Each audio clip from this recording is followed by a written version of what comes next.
What's up, YouTubers? I had just made a video and have uploaded it.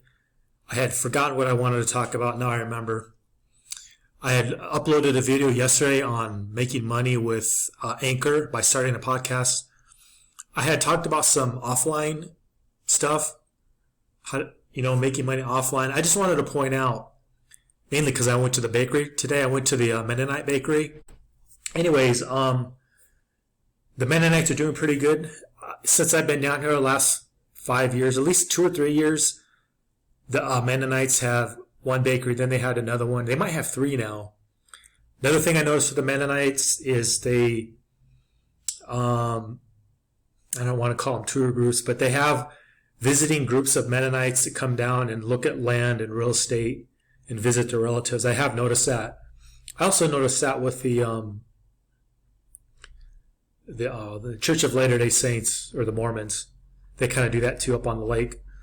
But here in Shayla, I'm not claiming all the Mennonites are here or anything like that, and there's not any like Amish or anything, but just the Mennonites, I just know them. I talk to them at the bakery sometimes. Actually, what's interesting about them is they learn Spanish pretty fast and seem to like the lifestyle. It's a more agrarian lifestyle in Guatemala. And I was just pointing out, like you could start brick and mortar business or kind of business that you wouldn't make much money in the U.S., but you can do pretty good down here, or make a lot more down here, mainly because you can get cheaper labor. But since they're Mennonites and their own labor, I mean, that's not a big thing. But there's not a lot of regulations that's going to stop you from like opening a bakery. Here's why I mentioned it. Partly I mentioned it because the bakery, or the couple that they have, that the Mennonites have, most of their customers, like 80-20, like I talked about the Pareto principle before my videos, 80% of their clients are usually other Guatemalans. And the reason I mention that is because the Mennonites actually charge a premium for their products. Like they'll sell cheese, yogurt, lots of different yogurts. They sell the copra. You take the copra and you make it into like a what do you call it? That is shipped. What is that? That coconut oil. They do that. They do a lot of specialized stuff like that, and they do charge a premium for their stuff. But a lot of people buy their stuff, not just the locals, but the local gringos too. But as of recently, there hasn't been as many gringos, but I just stopped in there. I went in there last week too, and I got my favorite cookies and stuff. Sometimes I get the oatmeal, sometimes I get the granola and stuff like that. Anyhow, I just mentioned it because there's still opportunities to make money down here because the rents are cheap, and they're maybe getting cheaper. They might be getting cheaper, I'm not sure. But anyways, I have up here the page on a lot of agricultural things that other gringos that I'm aware of. I don't know these people personally. I'm just saying I'm aware of people who like try growing macadamia nuts. There's people doing beekeeping. And a lot of this stuff is like part-time stuff. What I mean is what I would call a part-time income. This may not give you a full-time income. I'm not claiming that. But when you look at the work put in, it doesn't necessarily, well, it depends what it is. Maybe keeping bees is more full-time. I don't know. But the people I'm aware of, it's not a full-time income, and they don't necessarily put a lot of time into it. But you can start beekeeping. You can do macadamias. Here's another thing I don't know any local. Well, I know some local people involved in this business. The cardamom trade. I don't mean they grow it. I just mean they're involved in it. Other than that, I don't want to say much. If you read articles and various articles, most cardamom comes from India and Guatemala. According to some articles, half the cardamom comes from Guatemala, or the world's production. I don't know if that's true, but that's what they're saying in news articles. I just point that out. There's a lot of things you can grow down here, depending on the altitude, the quality of the soil, and where you're at. So if you're a farmer, you like agricultural type stuff, I don't claim it's easy, and I'm not saying it's for everyone, but you can actually grow stuff and somewhat literally live off the land if that's of interest to you. I just mentioned because there's all kinds of things you can do in here that, like making cheese. You can make specialized cheese. I don't know who the end customer would be. But here's an example, like coffee. Guatemala is famous for its coffee. The highest quality coffee usually gets exported to Japan. Now, I happen to know a guy who exports out of Nicaragua. He was telling me about the quality of coffee in Guatemala. It's very good, and Johnny Mueller has said the same thing at his seminars. There's a very good coffee here, and the best is usually exported to Japan and Europe, and then maybe last the U.S. In other words, the best of the best doesn't really, not much of it goes to the U.S., but maybe I'm wrong. But the best of the best usually goes to Japan. They're the consumer that has the pocketbook and the willingness to pay a lot of money for that. But anyways, it's just interesting. If you stay down here long enough, you'll come across people doing stuff like that. Then I was just wondering, there's a guy I know in Mexico. His channel is a Nagel Bud. I just want to point that out to viewers. Now, people are going to think I'm crazy, but this dude, he quite literally grows stuff and raises animals for butchering and eating and grows things. Now, a lot of his really cool videos might be boring to some people, but I notice he's taking them off. It's really too bad, but the creativity and talent this young man has is just off the charts. Now, I'm not going to say everything, like everything you can grow down here, because there's just so much stuff that you could grow down. Here's a good one. A lot of people will tell you what you can't do. This guy knows what you can do. But anyways, this video is insulated chicken coop from an old refrigerator. We used to have more videos on stuff like this. And it's just really fascinating. Stuff that you hear a lot of Americans whine and complain, but they don't actually do anything. They don't do anything in the U.S. They don't do anything anywhere, actually. This dude actually has learn to do all the things that people say you can't do. As far as growing stuff and raising like rabbits, chickens, it's all these weird kind of birds, and then turkeys. He's got turkeys. When I used to live in the Philippines, I lived in kind of a ghetto place for a short period of time, and there was down the road, well, if you could call it that, down the little shantytown, teeny tiny road, there was a couple that had turkeys. I one time walked up to them, because in the Philippines, people speak English more. I asked them if they actually can eat them, and they were shocked and abhorred that I would suggest that.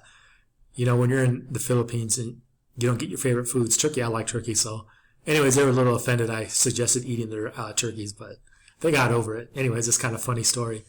Anyways, if you want, come check this guy's channel out. It's really fascinating. He actually has a website, nagelbud.com, if you go there. Anyways, it's kind of an interesting website. You might want to check it out. He has a lot of alternative ways of living and traveling and doing things.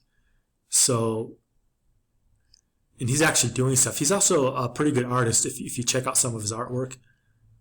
Anyways, I just wanted to point that out, that there's still a lot of like small businesses you can start down here, not even related to agriculture, but some are.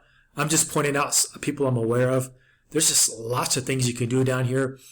Low profile things you can make, in my opinion, either a full or part-time income. And it just depends what you want to do, because certain things could take up a lot of your time. So you're going to have to hire an employee or two. And with the rent so cheap and possibly the rent's going down, I'm not up to date on that. I'm just not aware of what an office rent would be or something like that. But if you can like rent an office really cheap and you can get your clients in first world countries and you can offer, I don't want to say too much, office services, and you're willing to do it as a nominee type service, you can make a few bucks.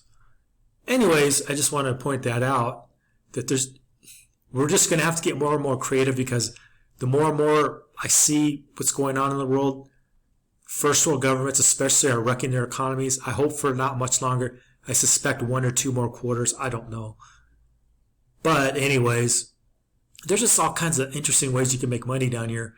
And I've come across Mennonites and Amish, and they're all kind of doing interesting things. And then there's there's a hippie. I hate to say hippie dippy because I'm not really bad mouthing them, but there's a hippie dippy. There used to be a couple up on the lake who made, not quinoa, which is from Peru, the quinoa, but they made a special kind of drink. I forget what it is. That tea-type popular stuff in the States, I forget what the name of it is.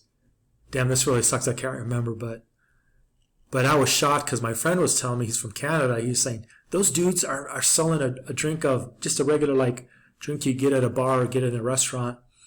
It's that tea. I forget what it's called though, but they're selling it for $2. $2 a glass.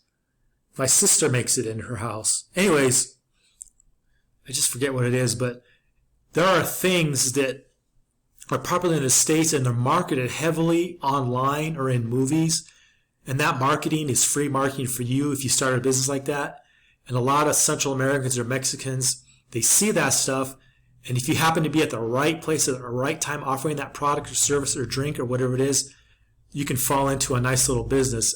If you sell it too soon before a lot of marketing is taking place in the States through the movies down here and the internet, it might not work. But a lot of times if you just hit it just right, like a good example of that is those, I don't know, in the States they have those late night products where if you order, you can order stuff for 10 or 20 bucks and usually crappy stuff.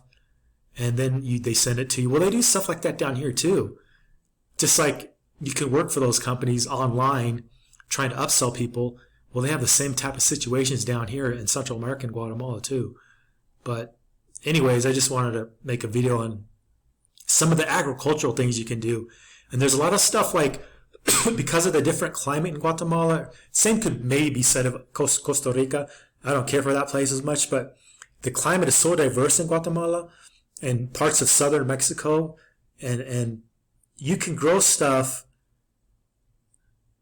there that you can't grow anywhere else. Like there's stuff in Asia that you can probably grow there. I don't know. I don't want to get too specific, but that you could experiment with. But there's different things you can do. And they have such a unique climate that some stuff will work, some stuff won't. But you have 2 or 3 growing seasons depending on what it is. Now, I'm not really into farming and agriculture. It's just not my thing. I don't want to do that. But if you are a person that wants to live off the land and you want a more agricultural lifestyle, I would say Guatemala beats out even lots of South America. I don't want to get into too much, but lots of South America can be hot and humid. And then towards the north part of South America is a little unstable, but probably safer than Central America. But anyhow, it's just some unique things in Guatemala you can do. And if it's an agricultural lifestyle, it could be for you. So anyways, I just wanted to put this out there that there's all kinds of stuff you can grow here. There's gringos and other people doing these things, and you probably won't be the first one doing it. So come on down and see what you can do. Anyways, I'm going to upload this. Leave a comment on what you think. I want to, like I always say, like, share, subscribe, leave a comment. Thank you.